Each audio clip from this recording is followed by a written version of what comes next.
ભરૂચ જિલ્લાના પ્રખ્યાત ઔદ્યોગિક વિસ્તાર દહેજ ખાતેથી એક ચોંકાવનારો કિસ્સો સામે આવ્યો છે. દહેજ જીઆઈડીસી કંપનીના કામદારોને લાવવા લઈ જવાનું કામ કરતી એક લક્ઝરી બસના ડ્રાઈવરને જાનથી મારી નાખવાની ધમકી આપી બે માથાભારે ઈસમો બળજબરીપૂર્વક બસ લઈને ફરાર થઈ જતા સમગ્ર પંથકમાં ચકચાર મચી જવા પામી છે. કારમાં આવેલ બે શખ્સોએ ડ્રાઈવરને સાઈડમાં હટી જા નહીંતર તારા ઉપર બસ ચડાવી દઈશ તેવી ધમકી આપી દાદાગીરી બતાવી હતી. આ મામલે પીડિત ડ્રાઈવરે દહેજ પોલીસ મથકે બે ઈસમો સામે નામજોગ ફરિયાદ નોંધાવતા પોલીસે વધુ તપાસ હાથ ધરી હતી.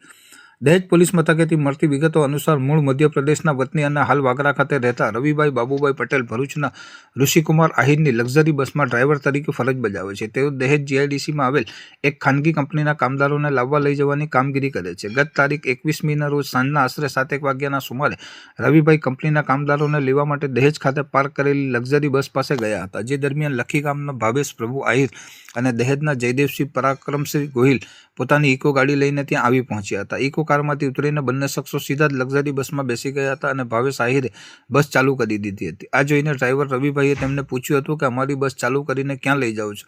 આટલું સાંભળતા જ બંને શખ્સો ઉશ્કેરાઈ ગયા હતા અને રવિભાઈને બેફામ ગાળો બાંધી હતી. ભાવેશ આહિરે ધમકી આપતા કહ્યું હતું કે તું સાઈડમાં હટી જજે નહીંતર તારા પર જ બસ ચડાવી દઈશ. આટલું કહી ભાવેશ બસ હંકારીને ત્યાંથી રવાના થઈ ગયો હતો.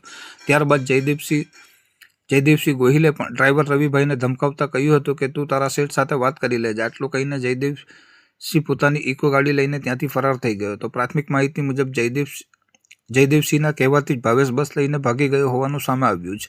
આ બનાવ અંગે લક્ઝરી બસના ચાલક રવિભાઈ પટેલે દહેજ પોલીસ સ્ટેશનમાં લખી ગામના ભાવેશ પ્રભુભાઈ આહિર અને દહેજના જયદેવસિંહ પરાક્રમસિંહ ગોહિલ વિરુદ્ધ ગુનો નોંધાવ્યો છે. પોલીસે ફરિયાદના આધારે બંને શખ્સો સામે કાયદેસરની કાર્યવાહી હાથ ધરી તેમને ઝડપી પાડવાના ચક્રો ગતિમાન કર્યા છે. મારું નામ Rishikumar Dhiraj Ahir, proprietor of the Dwarkadhish tours and travels. GJ16 AW5116 નંબરની બસ જ્યારે વિધાન કોમ્પ્લેક્સની બહાર પાર્ક કરેલી હતી ત્યારે મારો ડ્રાઈવર રવિકુમાર બાબુભાઈ પટેલ જ્યારે ત્યાં સીપ મારવા ગયેલ તે ટાઈમ ભાવેશભાઈ પ્રભુભાઈ આહિર તથા જયદેવસિંહ પરાક્રમસિંહ ગોહિલ આ બે વ્યક્તિ મારી બસમાં ચઢેલ. ત્યારે મારા ડ્રાઈવરે સવાલ પૂછતા કે આ બસ ક્યાં લઈ જાઓ છો?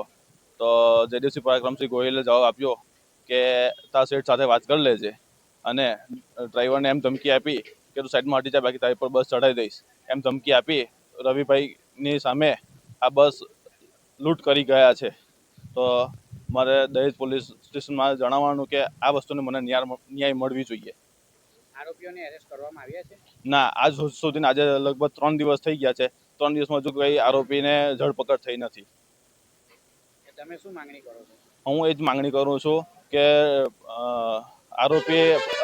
આરોપી ફરે છે તો પણ એમની ધરપકડ કેમ નથી થતી?